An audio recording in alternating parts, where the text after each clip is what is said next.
जर कुरकुरीत आणि चुरचुरीत डोसा आणि हिरवी चटणी असेल तर जेवणाची किंवा नाश्त्याची लज्जत काही औरच असते, नाही का? वेलकम फ्रेंड्स, आज मी शेअर केला आहे दुधी भोपळ्यापासून डोसा. त्यासाठी मी हा दुधी भोपळा साल काढून घेतलेला आहे. त्याचबरोबर घेतले तांदूळ, उडदाची डाळ, त्यानंतर मेथ्या आणि हरभरे. असं सर्व जिन्नस आता मी धुवून भिजत घालणार आहे. इथे एका मोठ्या बाउलमध्ये मी 2 कप तांदूळ घेतलेले आहेत आणि या तांदूळामध्ये मी आता घातले आहेत मेथ्या किंवा मेथी दाणे. त्याचबरोबर मी घातलेले आहे हरभरे किंवा चणे. आता हे सर्व जिन्नस 2दा ते 3दा पाण्याने मी धुवून घेणार आहे.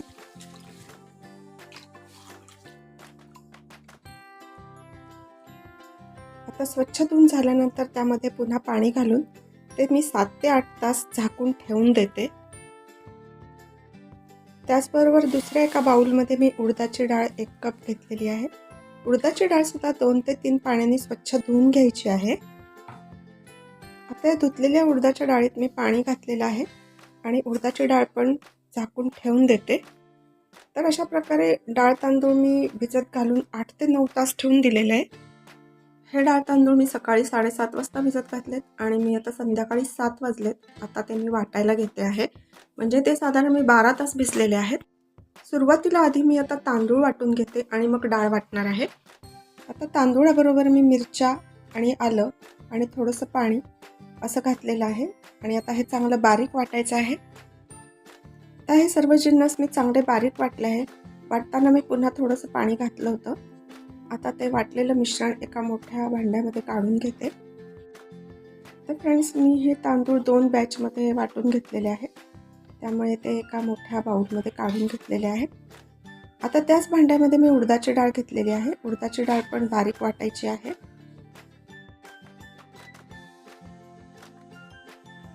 उडदाची डाळ बारीक वाटून झाली आहे. आता हे वाटलेली डाळ या वाटलेल्या तांदूळामध्ये मिक्स करून घेऊया. आता याच मिक्सरच्या भांड्यामध्ये मी चिरलेला दुधी भोपळा घेतलेला आहे. मी हा भोपळा 1 वाटी म्हणजेच 1 कप घेतलेला आहे. तो आता ह्या मिक्सरला चांगला बारीक वाटायचा आहे. वाटताना मी पाणी घातलेलं आहे आणि हा दुधी भोपळ्याची पेस्ट या वाटलेल्या मिश्रणामध्ये आता घालून घेऊन मिक्स करून घेऊया.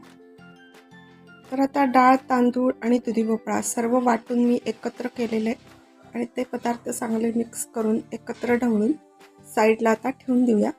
म्हणजे आता आपलं डोशाचं बॅटर तयार झालेलं आहे. आता चटणीकडे वळूया. चटणी बनवण्यासाठी मी आज सुकं खोबऱ्याचा वापर केला आहे. मी इथे बारीक तुकडे करून घेतलेले आहेत आणि आता ते एका बाउलमध्ये मी पाणी घालून भिजत घालते. 10 ते 15 मिनिटात हे खोबरं भिजतं. ते आता मी मिक्सरमध्ये घालून घेते. त्याचबरोबर मी कच्चे शेंगदाणे आणि हिरव्या मिरच्या घातलेल्या आहेत. जिरे, लसूण, कोथिंबीर, मीठ आणि थोडीशी साखर. आता हे सर्व वाटून घेऊया. आता ही मस्त हिरवी चटणी एका बाउलमध्ये मी काढून घेते. तसंच या चटणीच्या भांड्यात पण पाणी घालून ते यामध्ये मिक्स केलंय. चटणीला फोडणी देण्यासाठी एका तडक्यामध्ये मी मोहरी घातलेली आहे. तेल खूप तापल्यामुळे मी गॅस बंद केलाय. जिरे,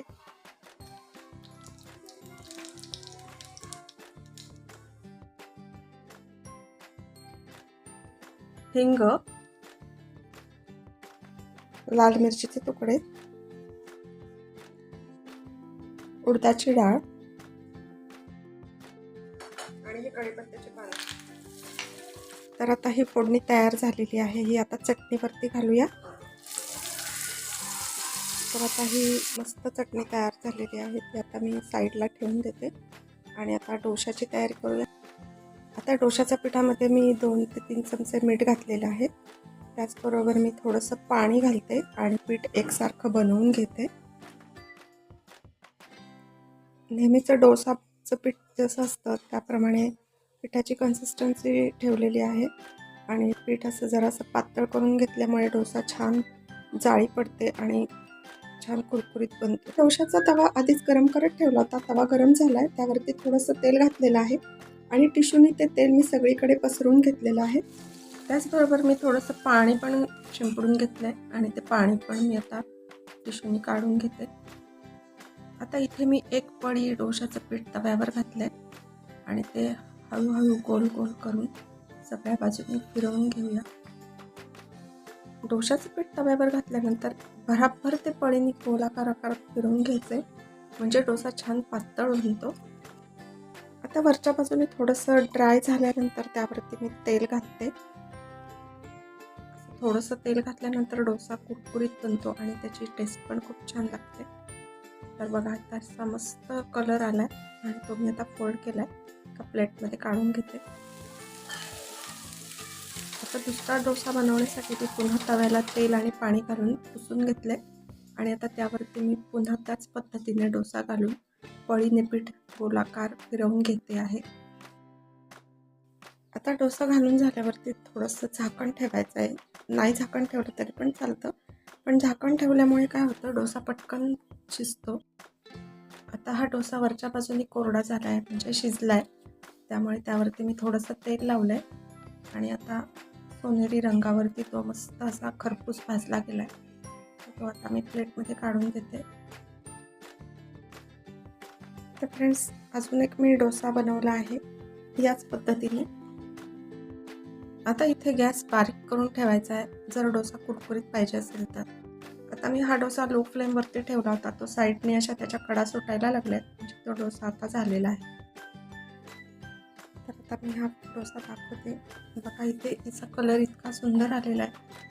किंचित सोनेरी रंगावरती हा डोसा काढून घ्यायचा आहे आणि गरम गरम असताना तो इतका कुरकुरीत आणि छान लागतो. इथे हा डोसा आता मी तुम्हाला उघडून आणि मोडून दाखवते आहे आणि मी त्याची टेस्ट पण करणार आहे. हा डोसा असा मस्त कुरकुरीत पण झाला आहे. तर असा दुधी भोपळा मिक्स करून केलेला डोसा तुम्हाला कसा वाटला मला कमेंट करून सांगा. आपण पुन्हा भेटू अशाच एका रेसिपीवर. तोपर्यंत हेल्दी खा आणि हेल्दी राहा. Bye bye.